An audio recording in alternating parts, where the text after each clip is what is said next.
The new player's handbook has brought a bunch of different changes to the game, but perhaps none are as important as the class updates. Each class in the book has been modified with new features, powerful abilities, and various upgrades, but which classes hit the mark and which could use a little more time in the drawing room? That's where I come in. I've gone through all of the classes in the new player's handbook and given each one a grade based on how they've been changed for this new iteration. This grade doesn't reflect which classes I like the most or would want to play, just how good, bad, or lazily I think they've been updated. I am not diving into the subclasses. That's an endeavor for someone stronger than me with a lot more time on their hands, but focusing more on the class features that are available to all. And of course, these are just my opinions. If you disagree, I'd love to hear what you think in the comments. Without further ado, let's get started. Barbarians have gotten some big upgrades in the new player's handbook. Not to spoil anything, but I really like this one. First off, their rage has been modified in a few key ways. Now you can maintain it as a bonus action even if you don't attack on your turn, and you get a use of it back on a short rest. At level 7, you get to move when you rage, getting you into the fray even faster. At level 15, you can recover every rage you've used when you roll initiative once per long rest. Outside of combat, at level 3, you even get the ability to use your strength score for certain ability checks while raging. These are some major updates to the class's main focus, and they're all pretty awesome. Reckless attack has also gotten a nice upgrade. The advantage you get now lasts all round. Hello, opportunity attacks. And starting at level 9, you can choose to not get advantage, but instead cause extra damage on a hit. You then get to inflict a different effect on the target of your anger, pushing them back 15 feet and then chasing them down, or slashing 15 feet off of their movement until you go again. You get more of these options at level 13 and can use 2 at a time at 17. Adding even more to your tactics, you get Weapon Mastery, the power to pick weapons and then gain access to special abilities to make them even better. Long gone are the days of the Barbarian whacking their foes mindlessly. This Barbarian is tactically whacking people. All that, and I haven't even mentioned your permanent advantage on dexterity saves after level 2. Danger Sense doesn't require you to see what you're saving against anymore, as well as even better Relentless Rage at level 11. Instead of dropping to 1 hit point when you save against going unconscious, you get twice your Barbarian level. Barbarians are stronger, tactical, and all around more fun to play.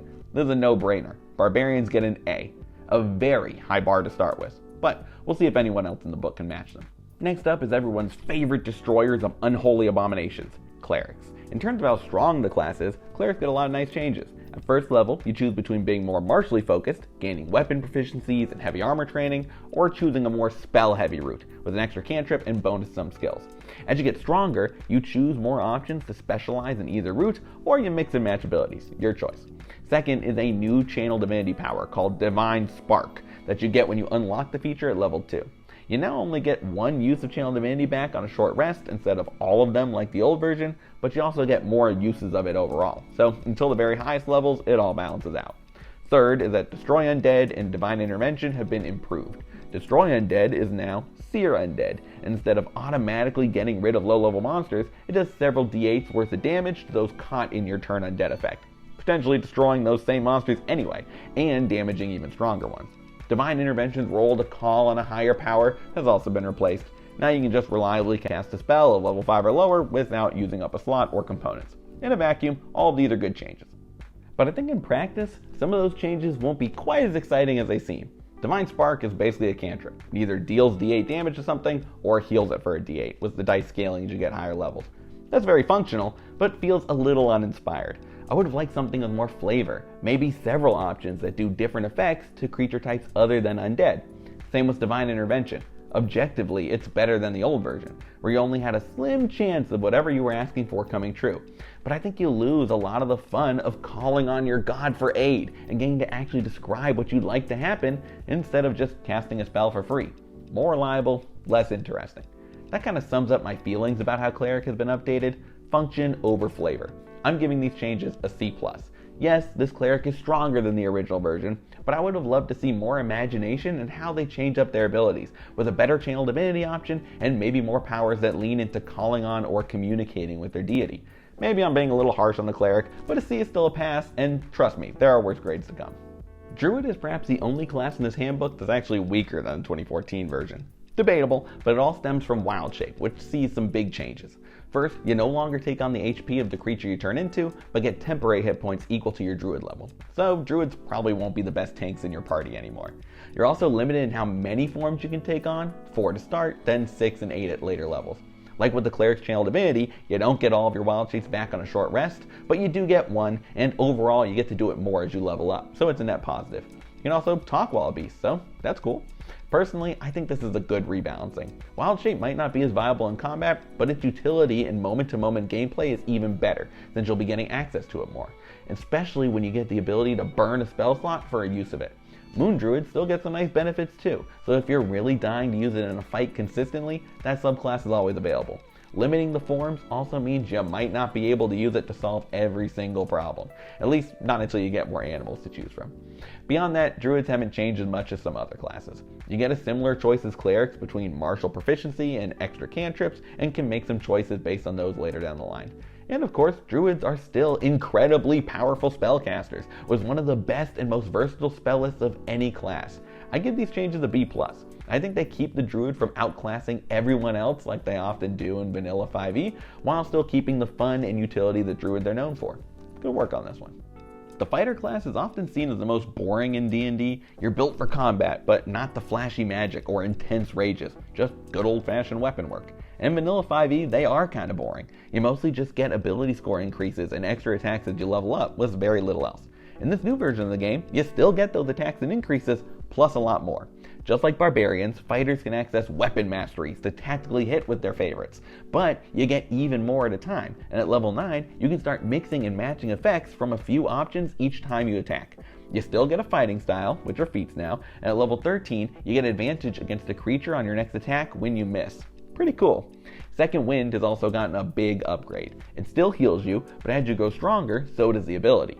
At level 2, you can use it to add a d10 not just to your health, but an ability check that you failed. And if you still don't succeed, you get the use of it back. At level 5, you can move half your speed whenever you use it to, without any opportunity attacks. Not bad upgrades for a simple bonus action. I do wish they'd gone a little further with the upgrades though. I think swapping weapon mastery effects should come earlier than level 9, and it would have been nice to see more abilities that affect role-playing and exploration, rather than just Second Wind helping on some ability checks.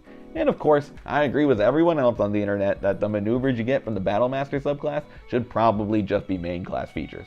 I'm giving the fighter a B- though. I really do think this is a much better class than before. I just wish that it didn't focus so much on the fight in fighter all the time. Sometimes they want to roleplay too. Did someone say martial classes that needed upgrades? Monks. People have been asking for this class to be buffed for years, and wow, did they deliver. Let's start with focus points, formerly key. It used to be that you had to watch your focus points and make sure you didn't run out. But New Monk doesn't care about math or balance, they want blood. Starting when you get points at level 2, you can use the Uncanny Metabolism feature to regain all your focus points when you roll initiative, once per long rest. You already get all of them back on a short rest too, but now this basically guarantees you'll never be without. And that's good, because all of the staple abilities monks use them on are better than before. Flurry of Blows doesn't require you to take the attack action. Patient Defense lets you disengage for free as a bonus action, or use a focus point to dodge as well. And Step of the Wind lets you take the dash action as a bonus action. Again, for free, or spend a point to disengage too. They get even better at level 10. Speaking of upgrades, Deflect Missiles is now Deflect Attacks, meaning you can use a reaction to reduce the damage of not just range attacks, but any that deal bludgeoning, piercing, or slashing damage. This one also gets better as you level up. No need to shoot your monks anymore, DMs, they'll just deflect any old attack now. Stillness of Mind is better. It's called Self-Restoration now and doesn't require an action. The level 20 ability, where you get 4 focus points if you don't have any when you roll initiative, is now slightly adjusted, but basically the same, and at level 15 instead. Your martial arts die is better, so you're doing more damage on unarmed strikes and with monk weapons. About the only thing that got taken down a peg was Stunning Strike. It now ends at the start of your next turn, not end, and you can only try it once per turn. But even if they succeed on their save, they still get half speed until you go again, and the next attack against them has advantage. Honestly, I almost wonder if they went too far in improving the monk. That's how much better I think this class is than the original version. This is an A, and it's not even close. Let's just move on to the next one. As a DM, I think I'm literally getting heartburn thinking about this. This next class is a lesson in give and take. Paladins are holy soldiers who follow an oath, sworn to carry out its tenets wherever they ride. They're also known for pumping ungodly amounts of divine smites into every attack. That still happens in this version of the class, but it comes at a cost. Before, you could divine smite for only a spell slot. No reaction, no bonus action. Now it does cost a bonus action to activate. And let's be real, it's probably for the best. Smites were incredibly powerful, and this helps balance them in a way that feels fair. That was a take, but here's a give. Lay on Hands is now also a bonus action, meaning you can heal your allies and still make attacks or cast spells. On spells, Paladins get them at level 1 now instead of 2. So that's all neat. You still get a fighting style at level 2, they're feats now remember, but you can also instead learn 2 Cleric cantrips, which is useful. Divine Sense is now a Channel Divinity feature. Again, understandable that it's not just something you can do an unlimited amount of times. And you get another one at level 9 that lets you attempt to frighten nearby creatures. On a success, not only are they frightened, but they can take an action, bonus action, or movement on their turn. Just one, that's all. There are a few other changes to the class, like gain to cast Fine Steed for no cost once per long rest, but on the whole, I like the changes they made to Paladin. Keeps the class useful while reining in some of their crazier abilities. I'll give this one a straight B. They're not the flashiest changes or the ones that stand out the most, but they may be the most practical. Buckle up, kids. This one isn't going to be fun. Rangers, often seen as much worse than other classes, have been given a lot of changes. Are they good? Well, no, not really, but let's go over them anyway. At level 1, you get spellcasting. Nice, but every spellcasting class gets this now. Favorite enemy has been changed. No longer do you choose one creature type and get a few small advantages over them. Now you just get Hunter's Mark all the time and can cast it without a spell slot occasionally. The problem is that in my opinion, Hunter's Mark sucks. An extra d6 damage is good at low levels, but as the campaign goes on, that dice starts to get less and less useful when you and the party grow in strength. Compare that to a Barbarian, who at level 9 is getting a plus 3 damage from Rage, can use their Reckless attack for an extra d6 and another effect on a hit. It takes your bonus action to cast, and most importantly, it's concentration, limiting what spells you can cast while you have it active. Can you upcast it to be stronger? Nope, just last longer. Again, at the cost of your concentration. But of course, they must have planned for this. If the Ranger's damage output is being built around this spell, surely it gets better, right? Well, the damage die for Hunter's Mark does increase at level 20. You get advantage on attacks against enemies you've marked though, at level 17. In fact, the first bonus you get to Hunter's Mark, a major part of the class, is at level 13, when taking damage won't break concentration on it. Great. If Hunter's Mark was something you could do for free when you hit an enemy, it would honestly be pretty good, but for a bonus action and your concentration, just for a d6, it's underwhelming. There are some improvements here. They get 2 weapon masteries, which is nice, and at level 6, the roving feature increases their speed by 10 and grants a swim and climb speed. Neat. The level 14 ability Nature's Veil turns you invisible, rather than just getting to hide as a bonus action like the old Ranger had. But then there's Tireless, which at level 10 decreases exhaustion when you short rest, as if that'll ever come into play. And as an action, you can get 1d8 plus your wisdom modifier of temporary hit points. So assuming you have 20 wisdom for a plus 5 modifier, as an action, you're getting max 13 temp HP. Meanwhile, Paladins are giving their nearby allies an immunity to being frightened, and Clerics are casting a 5th level spell for free. They don't even have cool flavor anymore. They get expertise for a few skills, and the decreasing exhaustion from Tireless or going invisible due to Nature's Veil are supposed to invoke the Wilderness Warrior archetype that Rangers represent. But why not take some of the abilities they used to get with their favorite terrain, things like never getting lost, improved foraging, and expert tracking, and just let them do those things all the time, in all terrains? I feel like that would have at least given Rangers mastery over the exploration pillar of D&D. Rangers aren't all bad, and you can still have fun playing as one. They do have access to some cool spells that augment their attacks, and who doesn't want to be Aragorn for a bit? But at the end of the day, this update may be better than the old Ranger, but it still feels like a class that is fundamentally flawed. This one gets an F, and the game is worse off for it. I've talked about Rangers enough. Let's keep going. Let's talk about an update that I did like, the Rogue. Rogues are all about 2 things, skill checks and sneak attack. This update changed how they do both. First is sneak attack, which fundamentally works the same as before. You either need advantage or an ally within 5 feet of your victim, so long as you don't have disadvantage. Except now, it's virtually impossible not to get it. At level 3, you can take steady aim as a bonus action, sacrificing your movement for getting advantage on an attack. That means sneak attack. Rogues also get 2 weapon masteries, but depending on what they choose, they can be especially potent for them. Daggers give you an extra attack with your offhand without taking up your bonus action, while short bows grant advantage on the next attack you make on a target that you just hit, including on your next turn. So again, sneak attack. They've also given you more ways to customize those sneak attacks with Cunning Strike. Starting at level 5, you can sacrifice damage dice to tack on an extra effect to your sneak attack. Things like trying to poison your enemy, tripping them up, or gaining extra movement for yourself. At level 11, you can use 2 different effects at a time, and you get more options at level 14, each costing different amounts of dice. It's an interesting idea, and I'm curious to see if players will really want to give up damage for these effects. But regardless, they have more options on their turn, which is a plus. For skills, reliable talent has been moved up to level 7 from 10, meaning rogues will be failing skill checks way less, way earlier. I'm not sure if I like this change. I know rogues are meant to be really good at what they do and have a lot of use outside combat, but part of the fun of D&D is rolling the dice and seeing what happens. Having rogues get the ability to basically negate any chance of failure for a few skills that early isn't my favorite choice. Regardless, I'm a fan of how the rogues have been changed. Sneak attack is more reliable, they can do more with it, and they still get all the old abilities like evasion, cunning action, and elusive that were great in vanilla 5e. Rogues get a B+, if only because I'm a hater and think they should fail a little more often, but I can live with that label. Drawing magic from their bloodlines, sorcerers use meta magic to alter their spells, shaping them in creative ways. But in this new version, sorcerers still get meta magic, but they've also been granted a new ability called innate sorcery that a lot of the class now revolves around. Twice per long rest, as a bonus action, you can gain advantage on spell attack rolls and a small boost to your save DC for 1 minute, kind of like a magical rage. As you get stronger, the benefits of this increase, mostly around meta magic, which has a few changes. You get it at level 2 now, which is great, and a lot of the meta magic options have been tweaked, with a few being added. On the whole, they cost less, and a lot have been improved, except for Twin Spell, which now just lets you upcast a spell that would then have multiple targets without using a higher spell slot. So, not as cool. You can also restore sorcery points on a short rest starting at level 5, which you may recall was the level 20 ability previously. But you can only do it once per long rest, and don't restore as many to start, but by level 8 you're getting the same amount back as the old ability, and by level 10 you surpassed it, because it's based on half of your sorcerer level rounded down. It's good you're getting more points, because as innate sorcery gets better, you'll want to use them. At level 7, while your magic rage is active, you can use 2 meta magic effects at a time instead of 1. This is pretty cool, though I have to admit I'm not sure if I like the change. I think innate sorcery is an interesting idea, but you only get it twice, or by burning sorcery points to recover it after level 7. The whole point of the sorcerer class is to use your meta magic to alter your spells, so tying those better abilities to a limited use feature feels weird. These changes to the sorcerer are fine. Overall, like most of the class updates, I think it's better than the original, but I'm going to have to give it a C+.